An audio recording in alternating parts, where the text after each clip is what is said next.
सभी को नमस्कार। अभी अब एक नेक्स्ट एग्जाम बहुत जल्द आने वाला है और बल्कि ये कहूंगा कि अंतिम दिन ही चल रहे हैं। लगभग आपके पास एक हफ्ते का ही समय है और मैं बात कर रहा हूं ग्रुप 4 सहायक ग्रेड 3 2025 एग्जाम की। तो जो भी विद्यार्थी इस एग्जाम को देने जा रहे हैं, आपको आखिरी दिनों में क्या काम करना है, कैसे अपना स्कोर बढ़ाना है, कैसे आपको प्रैक्टिस करनी है और ओवरऑल पढ़ना क्या है, क्या छोड़ना है, इन सब चीजों पे हम बात करेंगे। तो आज आपको सिलेक्शन को लेकर जो एक रणनीति होनी चाहिए, उस पर क्या आपको करना है वो मैं आपको बताने वाला हूं। तो आइए शुरुआत करते हैं। देखिए, इसको लेकर पहले भी हमने कई सारे वीडियो डाले हैं, तो आपने अगर नहीं देखे हैं तो देख लीजिएगा। सभी की लिंक हम डिस्क्रिप्शन में लगवा रहे हैं। तो ये इसका डिटेल्ड वीडियो था। फिर हमने सिलेक्शन का मास्टर प्लान पहले भी दिया था और ये वीडियो आपने अगर नहीं देखा है तो अभी भी देख लेना। इसमें हमने पूरा सब्जेक्ट वाइज बताया है कि किस सब्जेक्ट में किस टॉपिक से कितने क्वेश्चंस आते हैं। बहुत अच्छा वीडियो है, ये भी आप देखिएगा। मैथ्स का प्रीवियस पेपर भी मैंने सॉल्व कराया है और उसमें बताया कि कौन से टॉपिक इंपॉर्टेंट है। ठीक है, चलिए। तो अभी चल रहा है अप्रैल का एकदम आखिरी समय और इसका जो एग्जाम है वो 7 मई 2025 से शुरू हो रहा है। लगभग एक हफ्ते का समय आपके पास है। ठीक है, और इसमें जो सब्जेक्ट्स आते हैं उसमें आपका सामान्य ज्ञान यानी जीएस, हिंदी, इंग्लिश, मैथ्स, गणित, कंप्यूटर और आपका रीजनिंग। ऐसे टोटल 100 क्वेश्चंस रहेंगे, 100 नंबर रहेगा और आपके पास 2 घंटे यानी 120 मिनट का समय रहने वाला है। ठीक है, तो अब सीधे हम टॉपिक पे आते हैं कि आपको कैसे इसकी तैयारी करनी चाहिए। तो देखिए भाई, अगर ओवरऑल पूरी बातें मैं कहूं, मैंने आपके लिए बहुत सारे पॉइंट्स भी आगे बनाए हैं कि आपको क्या करना है, क्या नहीं करना है, कैसे प्रैक्टिस करना है। सब चीजों पे हम बात करने वाले हैं। ये सब पॉइंट्स आपके लिए बनाए हैं और एक बहुत अच्छा गिफ्ट भी आपको मिलने वाला है। वैसे आपने फायदा उठा लिया होगा, फ्री है, नहीं तो मैं आपको वो भी बता रहा हूं। ये जो आखिरी समय है ये सिर्फ और सिर्फ प्रैक्टिस का समय है। इसमें आपको एक गलती नहीं करना है और वो ये कि नया नया और ज्यादा पढ़ना। अब नया पढ़ने का समय गया। अब केवल प्रैक्टिस करो और प्रैक्टिस करके जहां गलतियां हो रही हैं, जहां नंबर कम आ रहे हैं, उन चीजों का रिवीजन करो। बस ये दो चीजें ओवरऑल पूरे वीडियो में मैं आपको समझाने वाला हूं, है ना। रिवीजन और प्रैक्टिस आखिरी एक हफ्ते में आपको इन्हीं चीजों का ध्यान रखना है। अब आप क्या क्या कर सकते हो? बहुत सारे मॉक टेस्ट लगा सकते हो, प्रीवियस ईयर्स के क्वेश्चंस लगा सकते हो, आपने जो रिवीजन नोट्स बनाए हैं उसके माध्यम से रिवीजन कर सकते हो और जो कॉन्सेप्ट्स हैं चैप्टर्स में, कुछ सब्जेक्ट्स में, उन कॉन्सेप्ट को रिवाइज कर सकते हो। और एक गिफ्ट जो विनर्स के एप्लीकेशन पे आपको फ्री मिलेगा वो है, हमने जो लास्ट ग्रुप 4 असिस्टेंट ग्रेड 3 का एग्जाम हुआ था, इसके पूरे प्रीवियस ईयर्स के क्वेश्चंस आपको फ्री में उपलब्ध करा दिए थे। मैंने पहले भी इसकी जानकारी आपको दी थी। तो आप क्या करिए, विनर्स के एप्लीकेशन पर जाइए। विनर्स के एप्लीकेशन पे फ्री टेस्ट आपको दिखाई देगा। ठीक है, ये फ्री टेस्ट में आपको सबसे ऊपर ही ये दिख जाएगा ग्रुप 4 असिस्टेंट ग्रेड 3। और जब आप इस पे क्लिक करोगे तो यहां पे जैसे देखिए 16 जुलाई का पेपर है, शिफ्ट 1, शिफ्ट 2 17 जुलाई का। तो जो लास्ट एग्जाम हुई थी, हमने उस एग्जाम के सारे पेपर्स एकदम मॉक टेस्ट के फॉर्मेट में दे दिए हैं। तो उसमें आपको प्रॉपर 100 क्वेश्चंस, 120 मिनट का समय, और आप जैसे ही अटेम्प्ट पे जाओगे तो आप ऑनलाइन टेस्ट की प्रैक्टिस कर पाओगे। तो आपकी टेस्ट की मतलब प्रैक्टिस भी हो गई और जो पुराना पेपर है वो सॉल्व भी हो गया। और ये सभी स्टूडेंट्स के लिए फ्री है और ऐसे हर एग्जाम के पेपर्स विनर्स के एप्लीकेशन पर है। तो एक तो आपने अगर इस चीज का फायदा नहीं उठाया है तो इसका फायदा उठा लेना। एग्जाम के पहले जितने भी पेपर्स यहां पर हैं सबको लगा देना। ठीक है, लेकिन टेस्ट लगाना ही इंपॉर्टेंट नहीं है, उसमें और क्या चीज जरूरी है वो भी मैं आगे आपको बता रहा हूं।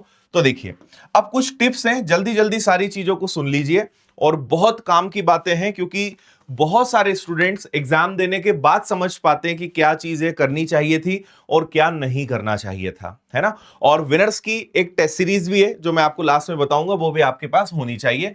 तो जैसा मैंने कहा कि कुछ भी नया पढ़ने से बचना है।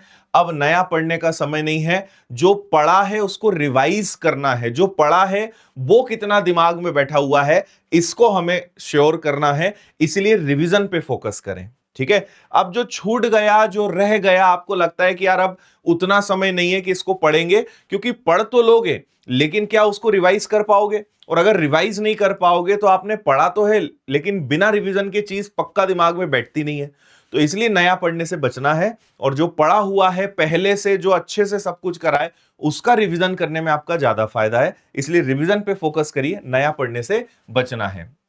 ठीक है। फिर बाकी भी जो आपके सारे सब्जेक्ट्स हैं, हिंदी है, इंग्लिश है, मैथ्स है, जीएस है, इन सब में आपको वैसे तो कंप्लीट रिवीजन करना है, लेकिन फिर भी उन चैप्टर्स पे आप ज्यादा फोकस करिए जो कनेक्टेड होते हैं। जैसे मैथ्स का उदाहरण मैं आपको दे देता हूं, उससे आप समझ जाओगे।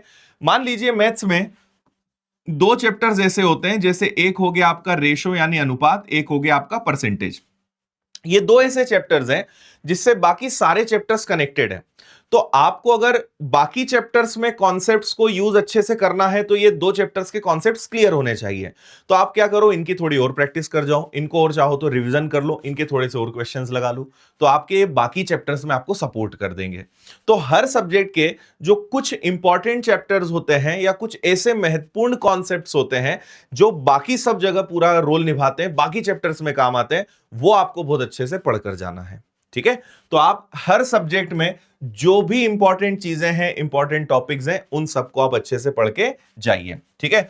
वीक पोर्शन या ऐसे टॉपिक जिसमें आप लगातार मॉक टेस्ट में गलती कर रहे हो, तो वो आपको ठीक करना है। इसको मैं आगे और अच्छे से डिटेल में समझा रहा हूं। शॉर्टकट्स और ट्रिक्स, जैसे मैथ्स और रीजनिंग दो ऐसे सब्जेक्ट्स हैं जिसमें शॉर्टकट और ट्रिक्स होती है, तो वो आपको अच्छे से रिवीजन करना है, क्योंकि रिवीजन करोगे तो वो चीजें याद रहेंगी, और सीखा नहीं है तो उसको सीखना पड़ेगा, है ना। चलिए आगे मैं आपको बताता हूं। एक तो करंट अफेयर्स भाई आपको रोज पढ़ना है। वैसे आप रोज करीबन 40 मिनट से 45 मिनट या 1 घंटा करंट अफेयर्स को दे रहे होंगे। एक और प्रश्न होता है कि कितने महीने का करंट अफेयर्स पढ़ें, तो कम से कम 4 से 6 महीने। वैसे तो ये 6 से 8 महीने होता है, लेकिन मैं आपको मिनिमम बता रहा हूं कि कम से कम 4 से 6 महीने का करंट अफेयर्स आपको पढ़कर जाना है। अच्छा, विनर्स के एप्लीकेशन पर जब आप करंट अफेयर सेक्शन में जाओगे तो आपको फ्री मैगजीन्स मिलेंगी हर महीने की। फ्री है सबके लिए, हिंदी मीडियम इंग्लिश मीडियम दोनों में उपलब्ध है। तो अगर आपके पास करंट अफेयर्स का कोई अच्छा सोर्स नहीं है, या आपको लगता है कि यार कोई अच्छा हमें कंटेंट मिल जाए, systematic, date wise, month wise सारी चीजें मिल जाए, तो फ्री मैगजीन आप डाउनलोड कर सकते हो विनर्स की एप्लीकेशन से। मंथ वाइज आपको मिल जाएगी, डाउनलोड करिए। पूरा डेट वाइज उसके अंदर प्रॉपर करंट अफेयर्स हैं, प्रैक्टिस के लिए एमसीक्यू क्वेश्चंस हैं, तो बहुत अच्छे से आपका करंट अफेयर्स कवर हो जाएगा। एटलीस्ट लास्ट 4 से 6 महीने का करंट अफेयर्स आपको पढ़कर जाना है ना। कंप्यूटर के बेसिक टॉपिक्स होते हैं, जैसे एमएस ऑफिस हो गया, इंटरनेट हो गया, ईमेल हो गया, ऑपरेटिंग सिस्टम हो गया, ये इंपॉर्टेंट होते हैं। पॉसिबल है तो थोड़ा सा कंप्यूटर की प्रैक्टिस करके जाओ, प्रैक्टिस करते हो तो चीजें ज्यादा अच्छे से याद रहती हैं। ठीक है। और हर दिन आपने जो सब्जेक्ट वाइज मॉक टेस्ट दिए हैं उनका एनालिसिस आपको करना है। देखो मैं आपको एक चीज बताता हूं, ठीक है। आपने अगर टेस्ट लगाया लेकिन उसका एनालिसिस नहीं करा, तो टेस्ट लगाना बेकार था। कई लोग टेस्ट लगाकर छोड़ देते हैं। तो आपने अगर सिर्फ टेस्ट लगाया और ये देखा कि मेरे कितने सही है कितने गलत है, हो गया, तो आप टेस्ट नहीं भी लगाते ना, तब भी कोई दिक्कत नहीं थी, क्योंकि टेस्ट लगाकर छोड़ने से फायदा कुछ नहीं मिलना है। टेस्ट का फायदा तभी मिलता है जब आप उसका बहुत अच्छे से एनालिसिस करते हो। अब एनालिसिस का मतलब क्या होता है? एनालिसिस का मतलब यह होता है कि भाई अगर मैंने 100 क्वेश्चंस लगाए तो मेरे 70 तो सही हुए, लेकिन अब जो 30 प्रश्न गलत हुए हैं ना, उनका पोस्टमार्टम किया जाएगा। क्यों गलत हुए, कहां दिक्कत आ रही है, कौन से चैप्टर्स ऐसे हैं जिनमें अभी भी गलतियां हो रही है, कहां रिवीजन करने की जरूरत है, कहां प्रैक्टिस करने की जरूरत है, इसको समय देना है। एनालिसिस में आपको 1 घंटा लग जाए, 2 घंटा लग जाए, उसमें बिल्कुल मत सोचिएगा कि टाइम वेस्ट हो रहा है, वो आपके सही वाले मार्क्स की संख्या और बढ़ाएगा। अगर आप टेस्ट लगा रहे हो, आपके मार्क्स नहीं बढ़ रहे हैं, तो बहुत हद तक कारण संभव है कि आप एनालिसिस को सीरियस नहीं ले रहे हो। और अगर आपने अच्छे से एनालिसिस करा होगा, हर 2-3 टेस्ट में आपके मार्क्स आपको इंप्रूव होते हुए दिखेंगे। तो टेस्ट लगाओ, बहुत शानदार तरीके से एनालिसिस करो, और एनालिसिस करने के बाद एक्शन प्लान बनाओ। एक्शन प्लान का मतलब क्या हुआ कि भाई मुझे, उदाहरण के लिए आपने मैथ्स में देखा कि यार मैथ्स में ना टाइम एंड डिस्टेंस, समय दूरी के प्रश्न हर बार गलत होते हैं। तो आपको पकड़ में आ गया कि समय दूरी गड़बड़ है, दिक्कत है। अब समय दूरी की अच्छी प्रैक्टिस कर डालो, उसके 100-200 सवाल लगा डालो। चैप्टर के कॉन्सेप्ट्स रिवीजन करने की जरूरत है तो उसको रिवीजन कर लो। इसको बोलते हैं एक्शन। यानी आपने कोई कदम उठाया, टेस्ट लगाया, अपनी कमियां पता चली, उन कमियों को दूर करने के लिए आपने कदम उठाया। ये होती है पूरी प्रोसेस। जब आप इस पैटर्न को फॉलो करोगे तो आज 70 सही हुए, आप 2-3 टेस्ट के बाद देखोगे कि यार अब मेरे 75 सही होने लगे, और 2-3 टेस्ट लगाए तो अब 78 सही होने लगे। ऐसे मार्क्स बढ़ेंगे और जो गलतियां हैं वो कम होती जाएगी।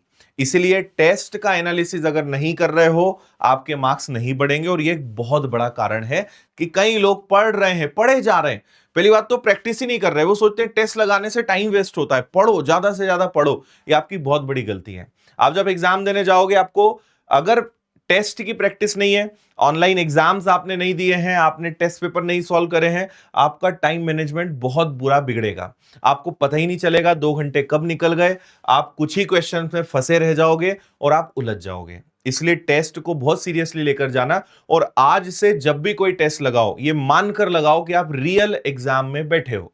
जैसे आप एग्जाम ही दे रहे हो, प्रॉपर घड़ी लेकर बैठो, 120 मिनट सेट करो और उसमें पूरा एग्जाम दो। और हमने इसीलिए विनर्स के एप्लीकेशन पर 20 टेस्ट पेपर्स, एकदम एग्जाम के लेवल के टेस्ट पेपर्स हैं, जो आपको मात्र 149 में मिल जाएंगे सॉल्यूशंस के साथ। ये पूरे 20 पेपर्स आने वाले 7-8 दिन जो भी हैं उसमें लगा दो।